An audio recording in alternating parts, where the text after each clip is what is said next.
Capítulo 7. As Quatro Chaves Mágicas. Direção: Alberto Salvá. Rio de Janeiro, 1971. 105 minutos. Maria vai viver com uma tia que é casada e tem um sobrinho, João. João e Maria ficam amigos e resolvem consertar um velho jipe e passar o verão viajando.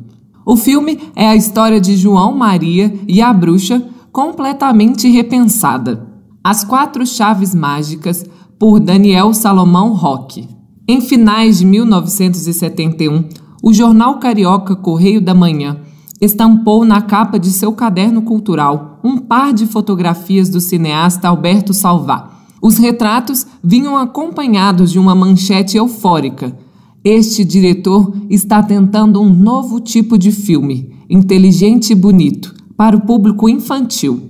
Salvá, nascido na Espanha e naturalizado brasileiro, tinha 31 anos e já acumulava uma considerável experiência, iniciada em finais da década de 1950. Havia trabalhado no Instituto Nacional de Cinema, fotografado e montado documentários de Thomas Farkas, realizado seus próprios curtas, fundado uma cooperativa cinematográfica, assinado episódios em filmes coletivos e dirigido sozinho outros 2 longas-metragens. O terceiro, As Quatro Chaves Mágicas, estava prestes a ser finalizado e estrearia dali a alguns meses. Tratava-se, em linhas gerais, de um produto destinado a entreter crianças em período de férias escolares. Semelhante iniciativa, numa época em que os Trapalhões sequer existiam em sua formação clássica, ainda provocava certa estranheza no mercado cinematográfico brasileiro, uma estranheza realçada pelo histórico peculiar de Salvá. Etnografia, erotismo, comédia de costumes, drama neorrealista e intrigas policiais compunham a trajetória do diretor até então. Como explicar mais uma guinada, desta vez rumo ao universo infantil?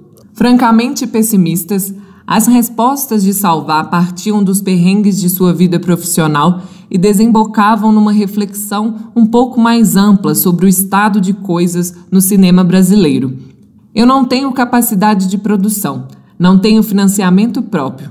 Então, tenho de deslocar dinheiro, e aí começa tudo, lamentou. O resultado é que todos ganham dinheiro, menos o cineasta, que sente as dívidas apertarem. As Quatro Chaves Mágicas, alegava Salvá, era o filme que consolidaria sua posição no cenário cinematográfico nacional. O pessoal do cinema novo acha que eu estou no outro lado, e o pessoal do outro lado acha que eu sou do cinema novo, declarou. Faço questão de não entrar em nenhuma dessas linhas, principalmente a do cinema intelectual. Esse cinema já foi importante, mas não se comunica com o público. É feito para uma minoria. Tem boa imagem, mas é rebuscado no texto. Ninguém entende.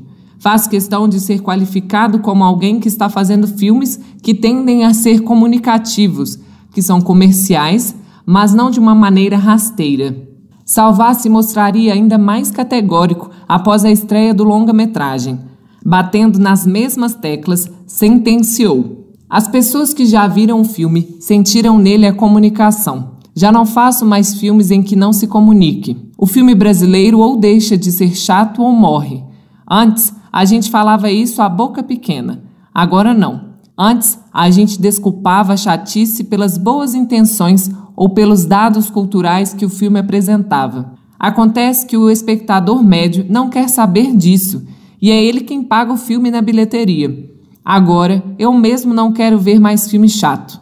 O importante para mim é a pessoa sentar, ficar 2 horas e sair gostando do que viu. Acredito que consegui isso com As Quatro Chaves Mágicas. O filme era de fato agradável, mas acabou se revelando ele também um fracasso comercial. Teriam seus poucos espectadores aprovar o que viram? De que forma aqueles sons, imagens e diálogos teriam se comunicado com o público nas poltronas da sala escura? Impossível responder a tais perguntas. E uma análise dos fatores estruturais que podem ter conduzido as Quatro Chaves Mágicas ao esquecimento é algo que foge aos propósitos deste texto. No entanto, as quase 5 décadas que nos separam de sua estreia viabilizam uma espreitada bem mais modesta, mas não menos interessante. Por um lado, vislumbrar no filme elementos já caros a salvar e com reverberações em algumas de suas obras posteriores. Por outro, situá-lo brevemente no panorama cinematográfico dos anos 60 e 70, arriscando aproximações com títulos lançados pouco antes ou alguns anos depois. As quatro chaves mágicas, como veremos, se conectam a um repertório que, à primeira vista, dificilmente associaríamos a um cinema infantil. Luto e escapismo. O pior cego é aquele que não quer ver, diz o provérbio popular citado na abertura de As Quatro Chaves Mágicas. O filme, descobriremos no letreiro seguinte, é dedicado às crianças e aos puros de coração. Ainda não sabemos quem são os personagens da trama, mas estamos cientes dos interlocutores que ela almeja para si. Devidamente advertidos, nos deparamos, enfim, com imagens, 2 planos fechados sobre uma fonte. Jatos verticais se desfazem e emanam um ruído que inspira tranquilidade. A mão enrugada de um senhor idoso, Abel Pera, submerge próxima a uma pétala vermelha que jaz na superfície da água. Depois, vemos o rosto desse homem, cabelos grisalhos, olhar exausto e resignado. Também vemos sua neta adolescente, dita Cortê Real. Chama-se Maria, veste uma minissaia colorida e caminha pela rua em direção ao portão de casa. Eles se encontram e conversam sobre a morte. Maria recebe um conselho. As pessoas mais velhas são intransigentes. Aprenda a conhecer as coisas por você mesma. A câmera, então, se detém na mão esquerda da garota, entrelaçada aos dedos molhados do avô. Os letreiros que sucedem o prólogo duram 3 minutos e marcam uma elipse de 10 dias. Maria agora veste preto e chora sobre um prato de comida. Ela não tem fome. Outras 3 pessoas dividem a mesa. Teresa, Dorinha Duval, sua irmã mais velha, Paulo, Daniel Filho, seu cunhado, e João, Lula, irmão mais novo de Paulo. O avô não está presente. Já deduzimos por quê. Notamos também a ausência de figuras paternas ou maternas, ausência esta que o filme não se propõe a explicar. Os olhares são oblíquos e o silêncio constrangedor se interpõe entre os personagens. Já não temos aqui todos os elementos necessários para a compreensão do óbvio. Relações fraturadas moldam o cotidiano desses indivíduos. Visto hoje em dia, o trecho parece antecipar a atmosfera soturna de 2 filmes espanhóis, ligados um ao outro pelo mesmo momento histórico, as mesmas questões e a mesma estrela mirim. O Espírito da Colmeia, 1973, de Víctor Erice, e Cria Cuervos, 1976, de Carlos Saura. Ambos protagonizados por Ana Torrent, interpretando personagens homônimos. O Espírito da Colmeia narra as desventuras de Ana numa Espanha devastada pelo fascismo.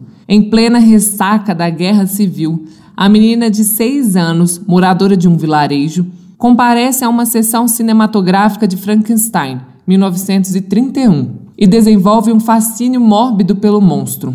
Mais do que isso, passa a acreditar em sua existência. Sentindo-se especialmente comovida pela cena em que ele mata uma criança, decide buscá-lo em meio a ruínas e construções abandonadas. Ninguém parece compreendê-la plenamente, nem a mãe, autora de cartas nostálgicas enviadas a um amante, nem o pai, apicultor obstinado que dedica todo o tempo livre às abelhas, e muito menos a irmã mais velha, que zomba de sua imaginação fértil.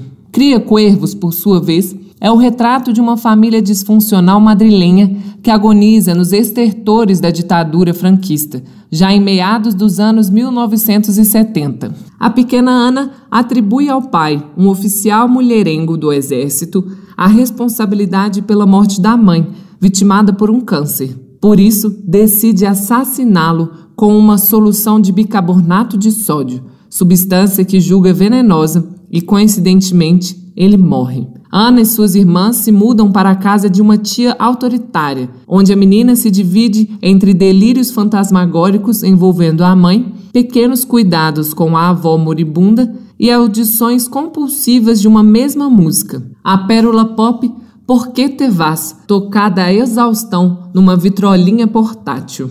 O Espírito da Colmeia, Cria Cuervos e As Quatro Chaves Mágicas são filmes regidos pela lógica infantil.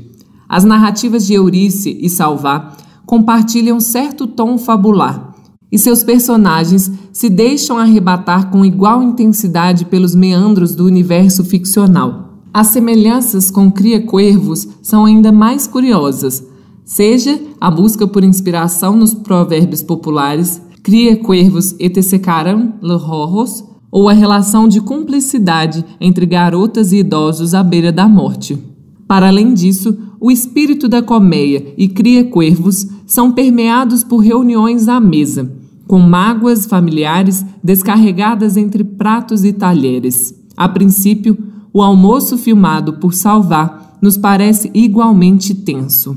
Tais impressões, no entanto, se desfazem em poucos minutos. As Quatro Chaves Mágicas não cede espaço aos traumas de ninguém. Enquanto as crianças espanholas se agarram obsessivamente à religiosidade católica e à morte, os adolescentes brasileiros extravasam sentimentos de perda e inadequação por vias bem mais solares. Pelo menos é o que os diálogos nos dão a entender. Você é jovem, precisa se distrair, precisa viver, recomenda Teresa à irmã caçula. Você tem ido à praia? Pergunta o cunhado. Por que você não vai mais? Sai com João, sugere a irmã mais velha. O João já tem namorada, retruca Maria. O João não tem namorada certa, troca toda semana, afirma Paulo, com um sorriso malicioso no rosto. E mesmo que tivesse namorada, qual o problema de sair com a amiguinha dele? É como se vocês fossem primos, diz Teresa. As rotinas de João e Maria formam um verdadeiro yin e yang da classe média carioca no alvorecer da década de 1970. A garota mal sai do próprio quarto, imersa em signos contraculturais. Nas mesas, gravadores analógicos, na parede, pinturas lisérgicas e um pôster dos irmãos Marx. Num canto qualquer, o LP Cheap Thrills, de Janis Joplin, com sua famosa capa desenhada por Robert Crumb. O menino passa os dias na empresa do irmão, checando planilhas, assistindo a reuniões monótonas, convivendo com secretárias e engravatados. O espectador mais atento certamente se lembrará de Marcelo Zona Sul, 1970, primeiro longa-metragem dirigido por Xavier de Oliveira. A seu modo, o garoto Marcelo Stepan Essercian prenuncia os dois personagens centrais de As Quatro Chaves Mágicas. Por outro lado, cobre a parede do quarto com fotografias de cidades estrangeiras e almeja tornar-se cidadão do mundo. Por outro, mora com um pai burocrata que condena sua vagabundagem. Marcelo é um pouco Maria e um pouco João. Vivem entre mesadas, paqueras, bailinhos, provas de matemática e taças de milkshake. Quando decide matar aula para dirigir um jipe na companhia da namorada, Françoise Fourton, do melhor amigo, o mesmíssimo Lula de As Quatro Chaves Mágicas, e de uma colega deles, Simone Malaguti, a situação azeda. É expulso do colégio e obrigado a trabalhar na repartição do pai. Joga tudo para o alto e decide realizar um grande sonho: sair por aí, viajando de carona ao lado do melhor amigo, como num filme americano. Um cinema de perambulações. Qual teria sido o filme americano a estimular Marcelo nesse derradeiro ato de rebeldia? Possivelmente, Easy Rider, 1969, de Dennis Hopper. Seus dois protagonistas, entretanto, não viajam de carona. Eles pilotam motocicletas. A aventura começa na fronteira dos Estados Unidos com o México, onde cheiram e vendem cocaína, e termina no estado da Louisiana, onde são mortos a tiros por uma dupla de rednecks reacionários. Pelo meio do caminho, socializam em comunidades hippies, se divertem em bordéis, tomam LSD com prostitutas num cemitério e cortam estradas ao som de Birds, Jimi Hendrix e Stephen Wolf. Filme de baixo orçamento e distribuição independente, Easy Rider tornou-se um marco histórico da contracultura, gerando dezenas de imitações e engrossando o caldo da chamada Nova Hollywood. Foi também uma inspiração para Salvá, que sem cerimônia alguma definia as 4 chaves mágicas como uma espécie de Easy Rider infanto-juvenil. Não era a primeira vez que Salvá acenava para Dennis Hopper. Com certa ironia, o cineasta brasileiro havia incluído Born to Be Wild no prólogo de Um Homem Sem Importância. A música, aqui, não acompanhava uma viagem épica pelas estradas norte-americanas, mas uma ordinária briga entre playboyzinhos cariocas num salão de boliche qualquer. O incidente acaba custando o emprego de um funcionário, Oduvaldo Viana Filho, que passará o resto do dia sofrendo humilhações na busca por um novo trabalho, até explodir em fúria contra o pai, Rafael de Carvalho, um típico representante do lumpesinato. Tal como Um Homem Sem Importância, As 4 Chaves Mágicas é um filme de perambulações. As insuspeitas semelhanças entre as 2 obras foram muito bem observadas pelo próprio diretor. Não acho bom insistir sempre no mesmo tipo de filme, explicou Salvá em 1972. Então, estruturar 2 filmes para dizer verdades muito parecidas, mas visando um tipo de público diferente, é o que eu chamo de organização. O cinema de Salvá é rico em personagens que vagam sem rumo, movidos por uma agonia latente e sujeitos a interações que culminam em conflitos. No drama erótico Inquietações de uma Mulher Casada, 1978, um casal de classe média, Otávio Augusto e Denise Bandeira, percorrem motéis, piscinas, surubas, neons, sets de filmagens, lojas de departamentos e os apartamentos de suas respectivas sogras, rumo a uma viagem de reconciliação que nunca acontece. No curta-metragem O Vendedor, 1970, essa estrutura se materializa nos embaraçosos compromissos de um cidadão, Roberto Bontempo, que ganha a vida comercializando pintos de borracha. Tendo visitado uma dona de casa, um praticante de swing e um discreto prostíbulo, ele termina o dia na cama, acometido pela insônia e por bizarras alucinações sexuais. Em As 4 Chaves Mágicas, a perambulação não é deflagrada por uma crise conjugal, tampouco pelo trabalho ou falta dele. O desassossego tem seu estopim no contato de João e Maria com os personagens homônimos dos irmãos Grimm. Pouco a pouco, os adolescentes brasileiros vão se convertendo numa releitura moderna das pobres crianças europeias que, perdidas na floresta, terminam encurraladas na casa de uma bruxa má e antropofágica.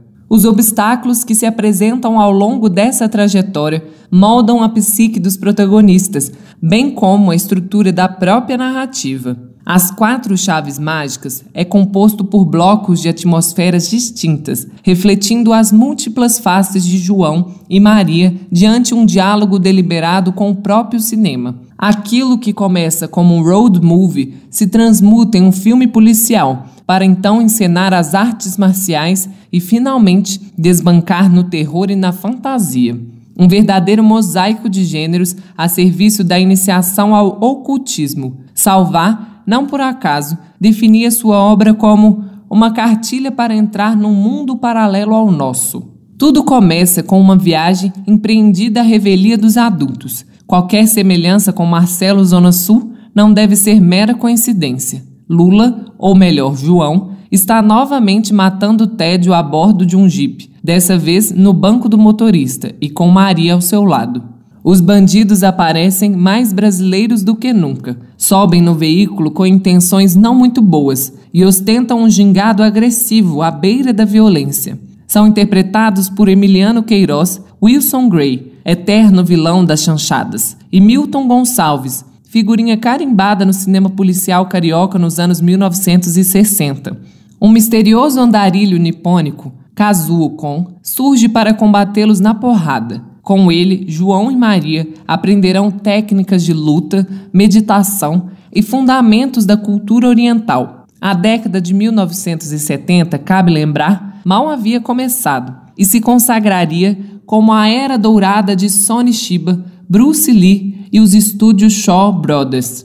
Agora, os adolescentes estão prontos para mais um desafio: combater Astarte, Isabela Cerqueira Campos, feiticeira narcísica que os aprisiona em casa, torturando Maria com truques de magia negra e seduzindo João com encantos não revelados. O canibalismo, marca da fábula original, cede terreno a um sutil e curioso subtexto sexual. Nesta última etapa, os protagonistas são instruídos pelo anão Arode, meio quilo, entidade responsável pelas mediações entre o visível e o invisível, o mundo concreto e o universo fantástico. Com ele, Maria aprenderá a manipular as forças que regem a natureza, a terra, o ar, a água e o fogo, as 4 chaves mágicas. O resto, deixemos por conta de Salvá.